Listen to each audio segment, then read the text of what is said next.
ಇನ್ನು ಮುಂದೆ ಕನ್ನಡ ರಾಜ್ಯೋತ್ಸವ ಪ್ರಶಸ್ತಿಗೆ ಯಾರಿಂದಲೂ ಅರ್ಜಿಯನ್ನ ಪಡೆಯದೆ ಆಯ್ಕೆ ಸಮಿತಿಯನ್ನ ರಚಿಸಿ ಸಾಧಕರನ್ನ ಗುರುತಿಸಿ ಪ್ರಶಸ್ತಿ ನೀಡಲಾಗುವುದೆಂದು ಜಿಲ್ಲಾ ಉಸ್ತುವಾರಿ ಸಚಿವ ಹಾಗೂ ಕನ್ನಡ ಮತ್ತು ಸಂಸ್ಕೃತಿ ಇಲಾಖೆಯ ಸಚಿವರೂ ಆಗಿರುವ ವಿ ಸುನಿಲ್ ಕುಮಾರ್ ಹೇಳಿದರು.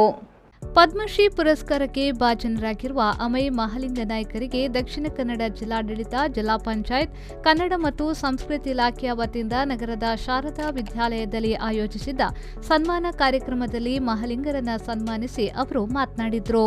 ಮಹಾಲಿಂಗ ನಾಯ್ಕರದ್ದು ಮೌನ ಕ್ರಾಂತಿ. ತಾವು ವಾಸವಿದ್ದ ಗುಡ್ಡದಲ್ಲಿ ಬಾವಿ ತೋಡಿ ನೀರು ಸಿಗದಿದ್ದಾಗ ವಿಚಲಿತರಾಗದೆ ಕಲಿಯುಗದಲ್ಲಿ ಸುರಂಗವನ್ನ ಕೊರೆದ ದಕ್ಷಿಣ ಕನ್ನಡ ಜಿಲ್ಲೆಯ ಸಾಧಕ. ನೀರಿಗಾಗಿ ಗಲಾಟೆ, ಸಂಘರ್ಷ, ನ್ಯಾಯಾಲಯದ ಮೆಟ್ಟಿಲೇರುವ ಈ ಸಂದರ್ಭದಲ್ಲಿ ಮಹಾಲಿಂಗ ನಾಯ್ಕರ ಸಾಧನೆ ಯುವ ಪೀಳಿಗೆಗೆ ಪ್ರೇರಣೆಯಾಗಿದೆ ಎಂದು ಸಚಿವರು ಹೇಳಿದರು.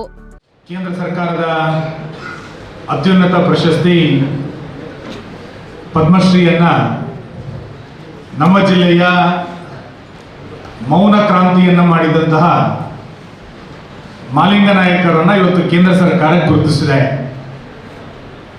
ಇವತ್ತು ಕನ್ನಡ ಮತ್ತು ಸಂಸ್ಕೃತಿ ಇಲಾಖೆ ಮತ್ತು ಸ್ಥಳೀಯ ವಿದ್ಯಾಸಂಸ್ಥೆಯ ಆಶ್ರಯದಲ್ಲಿ ಅವರಿಗೆ ಗೌರವವನ್ನು ಇವತ್ತು ನಾವು ಸಲ್ಲಿಸ್ತಾ ಇದ್ದೇವೆ.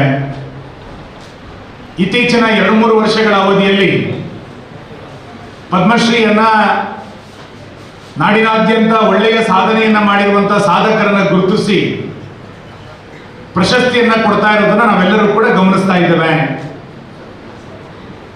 ಪ್ರಶಸ್ತಿಯನ್ನ ಹುಡುಕಿಕೊಂಡು ನಾವು ಯಾರು ಕೂಡ ಹೋಗಬಾರ್ದು. ಪ್ರಶಸ್ತಿಯೇ ನಮ್ಮನ್ನು ಹುಡುಕಿಕೊಂಡು ಬರಬೇಕು ಅನ್ನೋದರಲ್ಲಿ ನಮ್ಮ ನಡುವೆ ಇರುವಂತಹ ಒಂದು ಜೀವಂತವಾದಂತಹ ಉದಾಹರಣೆ ಯಾರು ಅಂತ ಕೇಳಿದ್ರೆ ಮಾಬಲ ನಾಯ್ಕ ಅವರು, ಇವತ್ತು ಮಹಾಲಿಂಗ ನಾಯ್ಕ ಅವರು ನೀರಿಗೆ ಸಂಬಂಧಪಟ್ಟಂತೆ ಅವರು ಮಾಡಿರುವಂತಹ ಮೌನವಾದಂತಹ ಕ್ರಾಂತಿ. ಸನ್ಮಾನ ಸ್ವೀಕರಿಸಿ ಮಾತನಾಡಿದ ಮಹಾಲಿಂಗ ನಾಯ್ಕ ಅವರು, ಇಂದು ನೀರಿಗಾಗಿ ಸಮಸ್ಯೆ ಹೆಚ್ಚಾಗುತ್ತಿರುವಂತೆಯೇ ಮುಂದಿನ 10 ವರ್ಷಗಳ ಬಳಿಕ ನೀರು ಬಂಗಾರಕ್ಕಿಂತಲೂ ಹೆಚ್ಚು ಬೆಲೆ ಬಾಳಲಿದೆ. ಅದಕ್ಕಾಗಿ ನೀರಿನ ಮಹತ್ವವನ್ನ ಅರಿತು ಸಾರ್ವಜನಿಕರು ಉಪಯೋಗಿಸಬೇಕು ಎಂದು ಹೇಳಿದ್ರು.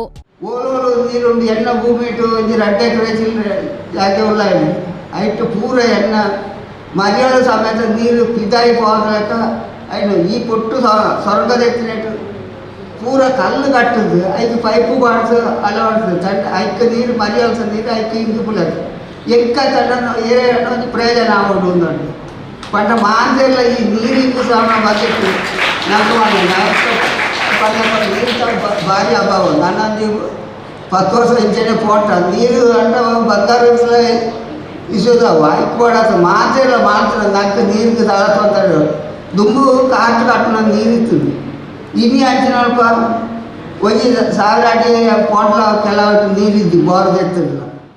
ವೇದಿಕೆಯಲ್ಲಿ ಶಾಸಕ ವೇದವ್ಯಾಸ್ ಕಾಮತ್, ಶಾರದಾ ವಿದ್ಯಾಲಯದ ಮುಖ್ಯಸ್ಥ ಎಂಬಿ ಪುರಾಣಿಕ್, ಮಂಗಳೂರು ಮಹಾನಗರ ಪಾಲಿಕೆಯ ಮೇಯರ್ ಪ್ರೇಮಾನಂದ ಶೆಟ್ಟಿ, ಕನ್ನಡ ಸಾಹಿತ್ಯ ಪರಿಷತ್ನ ಮಾಜಿ ಜಿಲ್ಲಾಧ್ಯಕ್ಷ ಪ್ರದೀಪ್ ಕುಮಾರ್ ಕಲ್ಕೂರ, ಕನ್ನಡ ಮತ್ತು ಸಂಸ್ಕೃತಿ ಇಲಾಖೆಯ ರಾಜೇಶ್, ಶಾರದಾ ವಿದ್ಯಾಲಯದ ಉಪಪ್ರಾಂಶುಪಾಲ ದಯಾನಂದ್ ಕಟೀಲು ಮೊದಲಾದವರು ಉಪಸ್ಥಿತರಿದ್ದರು. ಪವನ್ ಕಾಚಮಡ್ಕ, ವಿ4 ನ್ಯೂಸ್, ಮಂಗಳೂರು.